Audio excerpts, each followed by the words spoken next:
গাজার বিভিন্ন এলাকা ছেড়ে যাচ্ছে ইসরায়েলি বাহিনী। সেসব জায়গায় ধ্বংসস্তূপ আর মরদেহের সারি। প্রতিদিন ধ্বংসস্তূপ থেকে মরদেহ বের করে আনছেন উদ্ধারকর্মীরা। যারা প্রাণে বেঁচে গেছেন তাদের থাকা খাওয়ার ব্যবস্থা নিয়ে দেখা দিয়েছে অনিশ্চয়তা। গাজার সিভিল ডিফেন্সের মুখপাত্র মেহমুদ বাসাল বলেন, ইসরায়েলি বাহিনী গাজা শহরকে ধ্বংসস্তূপে পরিণত করেছে। এদিকে তাল আল হাওয়া ও আশেপাশের এলাকার বাসিন্দাদের বাড়ি ছেড়ে যেতে বলেছে ইসরায়েলি বাহিনী। গাজার পূর্বাঞ্চলে সুজিয়া শহর ছেড়ে গেছে ইসরায়েলি বাহিনী, রেখে গেছে শুধুই ধ্বংসস্তূপ। টানা 2 সপ্তাহের ধ্বংসযজ্ঞে মাটিতে মিলে গেছে শহরের বহু স্থাপনা।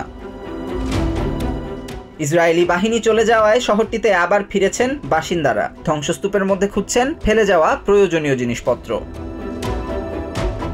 বিশ্বের সবচেয়ে বড় ধ্বংসযজ্ঞ চলছে গাজায়, জানান বিক্ষুব্ধ এক বাসিন্দা। তার মতে সৃষ্টিকর্তা সবাইকে সমানভাবে সৃষ্টি করেছেন, তাহলে তাদের বাঁচার অধিকার থাকবে না কেন? ইসরায়েলের মতে তাদের অভিযানে এ শহরে কয়েক ডজন হামাস যোদ্ধা নিহত ও বেশ কয়েকটি সুড়ঙ্গ ধ্বংস হয়েছে। চোখের সামনে নিজের মেয়েকে মারা যেতে দেখেছেন এই ব্যক্তি। তিনি বলেন, ইসরায়েলি বাহিনী নিজেদের মানবিক দাবি করে, কিন্তু তার মেয়ের কাছে কোনো অস্ত্র ছিল না। তবুও ইসরায়েলি হামলায় সে প্রাণ হারিয়েছে। কোনো আন্তর্জাতিক সংস্থা ইসরায়েলকে থামাচ্ছে না। উদ্ধারকারী সংস্থাগুলোর মতে সুজিয়া শহরের 85% স্থাপনা বসবাসের অযোগ্য। ইসরায়েলি বাহিনী ও হামাস নেতা দুপক্ষের প্রতি বাসিন্দাদের ক্ষোভ। এই ধ্বংসপ্রাপ্ত ভবনটি আগে স্কুল ছিল, এখন সম্পূর্ণ পরিত্যক্ত। হামলায় বেঁচে যাওয়া শিশুদের ভবিষ্যৎ অনিশ্চিত। গাজায় যেসব জায়গা থেকে ইসরায়েলি সেনারা চলে গেছে সবই এখন ধ্বংসস্তূপ, আর এসব ধ্বংসস্তূপের আনাচে কানাচে ছড়িয়ে রয়েছে মৃতদেহ। প্রতিদিনই মরদেহ উদ্ধার করছেন উদ্ধারকর্মীরা। সামাজিক মাধ্যম এক্স বার্তায় প্রেসিডেন্ট জো বাইডেন জানিয়েছেন, যুদ্ধবিরতির পরিকল্পনায় ইসরায়েল ও হামাস সম্মত হয়েছে। হামাসের হাতে আটক জিম্মিদের মুক্তি এবং যুদ্ধবিরতি পরিকল্পনা বাস্তবায়নে এখনও অনেক কাজ বাকি আছে বলেও জানান বাইডেন। এদিকে গাজায় ইসরায়েলি বাহিনীর হামলায় ত্রাণকর্মী নিহতের ঘটনায় উদ্বেগ জানান জাতিসংঘ মহাসচিব অ্যান্টোনিও গুটেরেস। এছাড়া গাজার ত্রাণ তৎপরতায় গতি আনতে সাইপ্রাসের বন্দর ব্যবহারের কথা জানান পেন্টাগন মুখপাত্র সাবরিনা সিং। সামাজিক মাধ্যম এক্সে বাইডেন জানান, যুদ্ধবিরতি এবং সব জিম্মিদের মুক্তির লক্ষ্যে 6 সপ্তাহ আগে একটি পরিকল্পনা করা হয়। পরিকল্পনা নিয়ে এখন অনেক কাজ বাকি আছে জানিয়ে বাইডেন লিখেন, যুদ্ধবিরতি এবং জিম্মিদের মুক্তি দিতে ইসরায়েল এবং হামাস রাজি হয়েছে। এদিকে গাজা সিটিতে 1 সপ্তাহের তীব্র অভিযানের পর সেখান থেকে সেনা প্রত্যাহার করেছে ইসরায়েল। স্থানীয় বাসিন্দা এবং উদ্ধারকারী সংস্থাগুলোর বরাত দিয়ে রয়টার্স জানায়, তাল আল হাওয়া এলাকায় আইডিএফের হামলায় অন্তত 70 জন প্যালেস্টিনিয়ান নিহত হয়েছেন। উদ্ধারকর্মীরা জানান, কিছু এলাকা থেকে ইসরায়েলের ট্যাঙ্ক সরে গেল, কয়েকটি স্থানে স্নাইপার এবং ট্যাঙ্ক এখনও আছে। এছাড়া ইসরায়েলের হামলায় খান ইউনিসের কাছে ব্রিটেনের স্বেচ্ছাসেবী সংগঠন আল খায়ের ফাউন্ডেশনের 4 ত্রাণকর্মী নিহত হওয়ার খবর নিশ্চিত করেছে গাজার স্বাস্থ্য মন্ত্রণালয়। গাজায় ইসরায়েলি বাহিনীর হামলায় ত্রাণকর্মী নিহতের ঘটনায় উদ্বেগ জানান জাতিসংঘ মহাসচিব অ্যান্টোনিও গুটেরেস। তিনি বলেন, গাজায় ইসরায়েলি হামলা শুরুর পর থেকে 195 জন উনরা কর্মী নিহত হয়েছেন। জাতিসংঘের ইতিহাসে এমন ঘটনা নজিরবিহীন বলেও উল্লেখ করেন তিনি। 195 UNRWA staff members। গাজায় ত্রাণকর্মীদের কার্যক্রমে আইডিএফ এর বাধা দেওয়ার সমালোচনা করে গুটেরেস বলেন, অবরুদ্ধ ওয়েস্ট ব্যাংকে জাতিসংঘের ত্রাণকর্মীদের বাধা দেওয়া হচ্ছে। মানবিক দায়িত্ব পালনের সময় আইডিএফ ত্রাণকর্মীদের উপর দমনপীড়ন চালাচ্ছে বলে অভিযোগ করেন তিনি। The presence and movements of UNRWA personnel have been severely restricted। এদিকে গাজায় মানবিক সহায়তা পৌঁছে দিতে USAID কাজ করছে জানিয়ে পেন্টাগনের মুখপাত্র সাবরিনা সিং বলেন, গাজার উপকূলে অস্থায়ী বন্দর পুনঃস্থাপনে কাজ চলছে। ত্রাণ তৎপরতায় গতি আনতে অন্তর্বর্তীকালীন সাইপ্রাসের বন্দর ব্যবহার করার কথাও জানান তিনি। Aid can now be inspected in Cyprus and delivered directly into Gaza। গাজার মানবিক সংকটে আরও বেশি পরিমাণে ত্রাণ সরবরাহে পেন্টাগন সার্বিক সহযোগিতা করবে বলেও আশ্বাস দেন সাবরিনা সিং। ইসরায়েলি ক্ষেপণাস্ত্র হামলার আশঙ্কা উপেক্ষা করে খোলা মাঠে বক্সিং অনুশীলন করছেন প্যালেস্টাইনিয়ান তরুণীদের একটি দল। পাঞ্চ ব্যাগ, ম্যাট ও গ্লোভসের মতো নিরাপত্তা সরঞ্জাম ছাড়াই তাদের বক্সিং প্রশিক্ষণ দিচ্ছেন ওসামা আইয়ুব।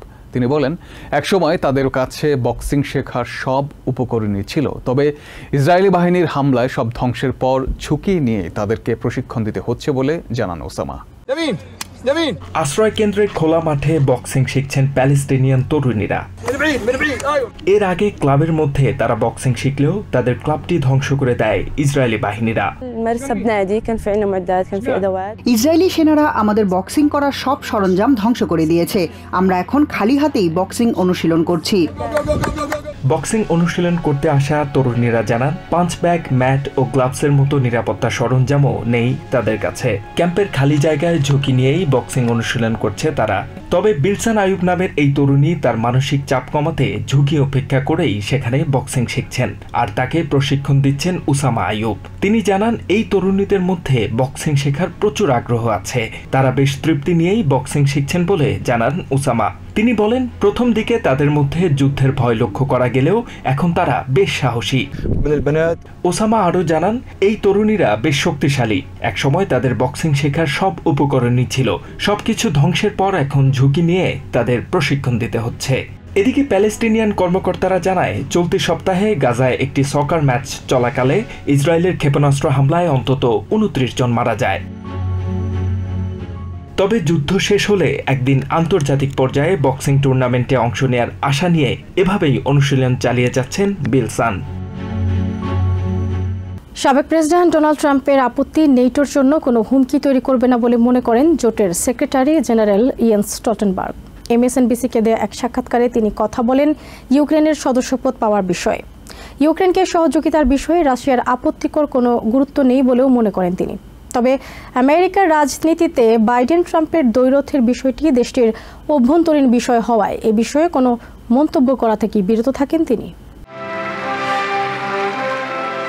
ওয়াশিংটন ডিসিতে নেটোর ৭৫তম সম্মেলনে আলোচনার বিষয় অনেকাংশে চাপা পড়ে যায় প্রেসিডেন্ট জো বাইডেনের ব্যক্তিগত পারফরমেন্সের কাছে। নির্বাচনী দৌড়ে তিনি প্রার্থী থাকছেন কিনা সেটি হয়ে ওঠে বিশ্বনেতা ও বিশ্বের বিভিন্ন দেশের গণমাধ্যমের কাছে মুখ্য। তবে এর বাইরে এসে MSNBC-কে একান্ত সাক্ষাৎকার দিয়েছেন নেটোর সেক্রেটারি জেনারেল ইয়েন্স স্টলটেনবার্গ। তিনি বলেন সামরিক জোটটির বিষয়ে ডোনাল্ড ট্রাম্পের আপত্তি নিয়ে দুশ্চিন্তার কিছু নেই। ভিন্ন মতের ৩২টি দেশ এটির সদস্য। NATO ally also in the future because it is in the security interest of the United States to have a strong NATO. ইউক্রেনের সদস্যপদ পাওয়া নিয়ে ডোনাল্ড ট্রাম্প এবং হাঙ্গেরির আপত্তি থাকলেও দেশটির পাশে থাকার কথা জানান জোট প্রধান। More air defense, more ammunition to Ukraine. We are setting up a NATO command for Ukraine. নেটোর সমর্থন বিষয়ে রাশিয়ার প্রতিক্রিয়া দেওয়ার কোনো সুযোগ নেই জানিয়ে স্টলটেনবার্গ বলেন উল্টো রাশিয়া আন্তর্জাতিক আইন ভঙ্গ করে হামলা চালিয়ে যাচ্ছে। Russia has no right whatsoever to react against NATO allies. রাশিয়াকে অব্যাহত সমর্থন দেওয়ার প্রশ্নে নেটোর আপত্তির বিষয়টি চায়নাকে স্পষ্ট করা হয়েছে বলে জানান secretary general. We have now a clear unified message and that's a clear message to Beijing, China. NATO সম্মেলনের বিভিন্ন বিষয়ে উল্লেখযোগ্য অগ্রগতি হয়েছে দাবি করলেও প্রেসিডেন্ট জো বাইডেনের পারফরমেন্সের বিষয়ে কোনো মন্তব্য করতে চাননি নরওয়ের সাবেক এই প্রধানমন্ত্রী। But I will not go into a domestic debate. অবশেষে শেষ হলো ভারতের আম্বানি গ্রুপের কর্ণধার মুকেশ আম্বানির ছোট ছেলে অনন্ত আম্বানির ব্যয়বহুল বিয়ে। দীর্ঘদিনের বান্ধবী রাধিকা মার্চেন্টের সঙ্গে অনন্ত আম্বানির এই বিয়েতে খরচ হয়েছে $320 মিলিয়ন। বিয়েতে অংশ নিয়েছেন প্রখ্যাত রাজনীতিবিদ থেকে শুরু করে জনপ্রিয়তার তুঙ্গে থাকা বিশ্বের তারকারা। তবে এই এলাহি খরচ নিয়ে সমালোচনার ঝড় উঠেছে। সমালোচনার পাশাপাশি আবার একে ইতিবাচকভাবেও দেখছেন অনেকে। একটি বিয়ের অনুষ্ঠানের খরচ নিয়ে এখন সারা বিশ্বে আলোচনা চলছে। ভারতের মুম্বাইয়ের আম্বানি গ্রুপের কর্ণধার মুকেশ আম্বানির ছোট ছেলে অনন্ত আম্বানি ও দীর্ঘদিনের বান্ধবী রাধিকা মার্চেন্টের বিয়ের খবর নিয়ে এই আলোচনা। বিয়ের এই এলাহি খরচ নিয়ে নেটিজেনদের মধ্যে দুই ধারা প্রবাহিত। আন্তর্জাতিক বিভিন্ন গণমাধ্যমের তথ্য অনুযায়ী জমকালো এই বিয়ের আয়োজনে আম্বানি পরিবার খরচ করেছে $320 মিলিয়ন বেশি। বিয়ের অতিথির তালিকায় ছিলেন ভারতের প্রধানমন্ত্রী নরেন্দ্র মোদী, কংগ্রেস নেত্রী সোনিয়া গান্ধী, রাহুল গান্ধী থেকে শুরু করে দেশের সব নামি দামি রাজনীতিবিদ, শাহরুখ, আমির, সালমানের মতো বলিউডের খান ত্রয়ী থেকে শুরু করে হালের রণবীর কাপুর, আলিয়া ভাটের মতো তারকারা।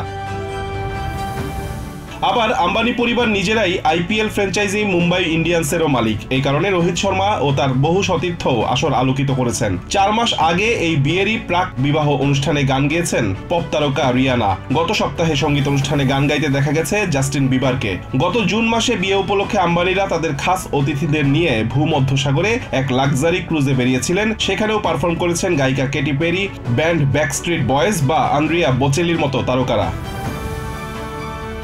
মার্চেই প্রাক বিবাহ আসরে দেখা গিয়েছিল মেটার কর্ণধার মার্ক জাকারবার্গ, মাইক্রোসফটের প্রতিষ্ঠাতা বিল গেটসের মতো বিশ্ববিখ্যাত অতিথিদের। গত 72 ঘন্টায় দুনিয়ার নানা প্রান্ত থেকে মুম্বাই বা কাছের কয়েকটি বিমানবন্দরে তারকাদের নিয়ে এসেছে অন্তত 100টি প্রাইভেট জেট। এমন রূপকথার মতো বিয়ে নিয়েও অবশ্য ভারতে তর্ক বিতর্কের শেষ নেই।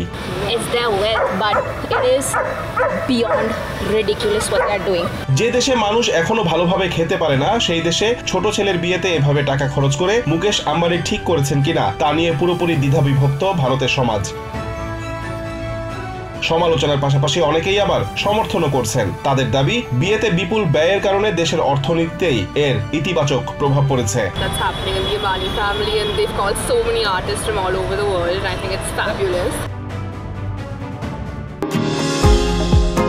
নিউ ইয়র্ক থেকে সম্প্রচারিত TVN 24 টেলিভিশন বিশ্বজুড়ে বাঙালির কণ্ঠস্বর।